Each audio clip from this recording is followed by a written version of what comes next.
Okay, അപ്പൊ നമ്മൾ ആരംഭിക്കാൻ പോവാണ്. ആദ്യം ഞാൻ ചേട്ടൻ എടുത്ത് ചോദിക്കട്ടെ, അതായത് നമ്മൾ എപ്പോഴും പറയുന്ന ചില സമയത്ത് ചില ആൾക്കാരെ കാണുമ്പോൾ നമ്മൾ പറയും ഭയങ്കര എവർ ഷൈൻ ആയിട്ടുള്ള സ്റ്റാർസ് ആണ്, എപ്പോൾ കണ്ടാലും അവരുടെ ആ ഒരു പ്രസരിപ്പ്, ഊർജം, സൗന്ദര്യം ഒക്കെ അന്നും ഇന്നും അതേപോലെയാണെന്ന്. അങ്ങനെ കുറെ എക്സാമ്പിൾസ് ഉണ്ട് നമുക്ക്. മമ്മൂക്ക, ചാക്കോച്ചൻ, അതെ, ആ ഒരു കാറ്റഗറിയിൽ പെടുത്താവുന്ന ഒരാളും കൂടിയാണ്. സത്യത്തിൽ അങ്ങനെ ആരെങ്കിലും എപ്പോഴും പറയാറുണ്ടോ? ഇതിപ്പോ ഞാൻ എന്നെ തന്നെ പൊക്കി പറയുന്ന അവസ്ഥയായിട്ട് അല്ല, അങ്ങനെയല്ല. എന്നാലും നമ്മളിടയ്ക്ക് ഒരുപാട് ആൾക്കാർ ഇതേപോലെ പറയുമ്പോൾ ചേട്ടൻ അതങ്ങനെ സംഭവിച്ചു പോകുന്നതാണ്, ഞാനൊന്നും ചെയ്തിട്ടല്ല എന്നൊക്കെ പറയുന്നത് സത്യമാണത്. ഞാൻ പ്രത്യേകിച്ച് അങ്ങനെ ഒന്നും ചെയ്യാറില്ല. ഇത് വിഗ് ആണോ? അതാണ് എന്റെ അടുത്ത് ചോദിക്കാറുണ്ട്. ഈ വിഗ് കൊണ്ട് മാത്രമാണ് ഞാൻ രക്ഷപ്പെട്ടു പോകുന്നത്. ഇത് വിഗ് ആണല്ലേ? ഇത് വിഗാണ്, ട്രാൻസ്പ്ലാന്റ് ചെയ്തതാണ്. യൂറോപ്പിൽ പോയി ചെയ്തതാണ്. ശരി, പെട്ടെന്ന് കണ്ടുപിടിക്കാൻ പറ്റില്ല. അതെ അതെ, കറക്റ്റ് വെൽ പ്ലാൻഡ് ആയിട്ടുള്ള ഒരു സാധനം. അപ്പൊ അതില്ലായിരുന്നെങ്കിൽ ഈ എവർ ഷൈനൊക്കെ കാച്ചി പറത്തേരും അല്ലേ? വലിച്ചു നോക്കണം.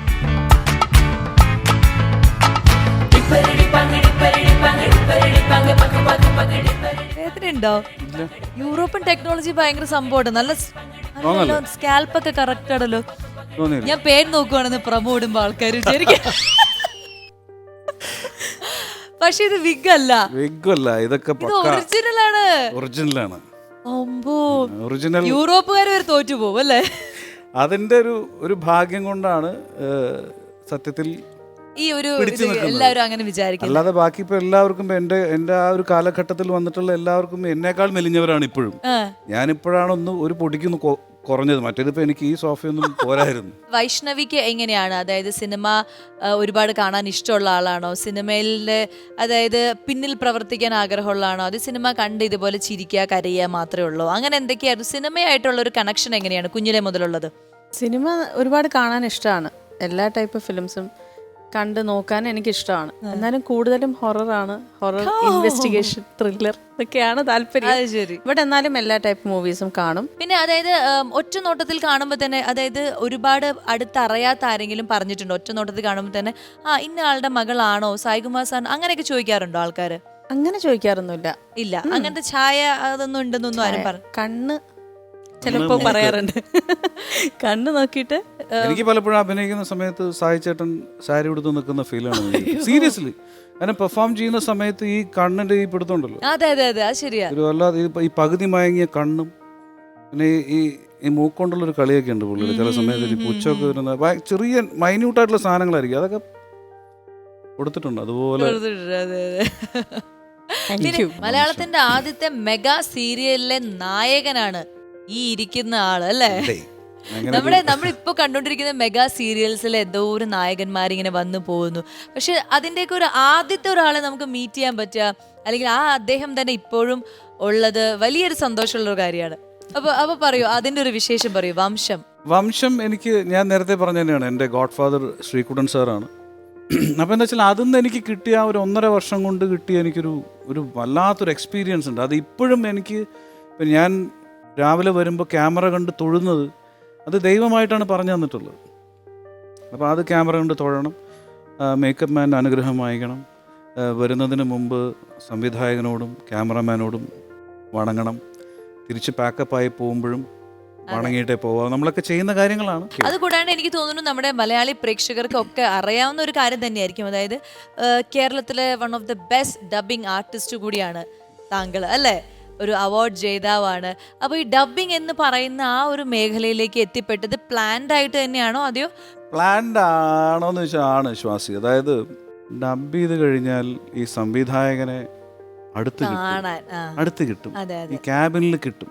അപ്പോൾ നമ്മുടെ ഡബിങ്ങിന്റെ ഒരു ഇത് കാണുമ്പോൾ അവർക്ക് ഫീൽ ചെയ്യുമല്ലോ, സംതിങ് ഡബ് ചെയ്യുന്നുണ്ടല്ലോ, കൊള്ളാം മോനെ, രസമുണ്ട് കേട്ടോ എന്ന് പറയും. അപ്പോൾ സാർ അടുത്ത സിനിമയിൽ എന്തെങ്കിലും അപ്പോൾ നമ്പർ വാങ്ങിക്കും, ഡയറക്ടർ നമ്പർ കിട്ടുമല്ലേ, പിന്നെ നമ്മൾ അവിടെ ഇരുന്ന് വിളിക്കുന്നു.